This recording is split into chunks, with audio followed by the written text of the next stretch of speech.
PEGI 18.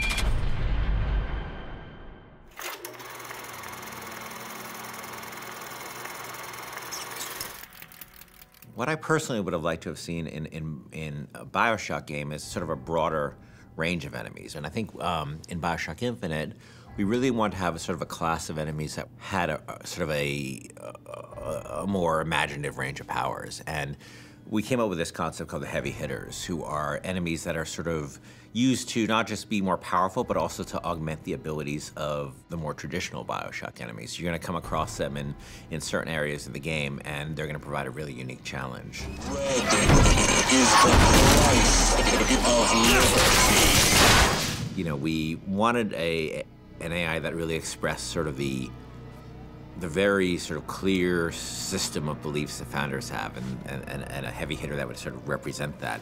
And the Motorized Patriot is sort of the embodiment of that. And they came up with this idea of this creepily motorized, like Hall of Presidents animatronic George Washington. It was specifically the face, specifically this weird, like, porcelain child dolls, you know, poor rendering of George Washington. That kind of clinched it. Everybody saw it and said, okay, we can roll with that. It's one of those rare moments where you kind of all come together and you realize, okay, this is going to work. We're all on the same page here. Let's just move forward with what we got. I can use a turret! On it! Booker, the gear! So the Motorized Patriot, a couple of things make him really special besides the aesthetic of him. One is that he's, unlike most of the enemies, he's completely fearless. He doesn't have a sense of self-preservation, so he'll just keep coming at you and coming at you and coming at you.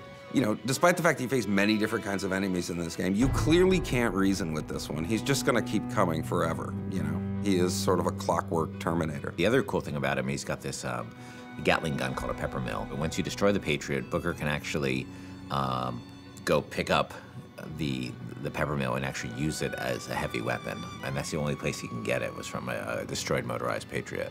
I mean, I also like that, you know, as he starts to take serious damage, his head he actually loses the Washington mask, and it reveals his sort of metal skeleton underneath.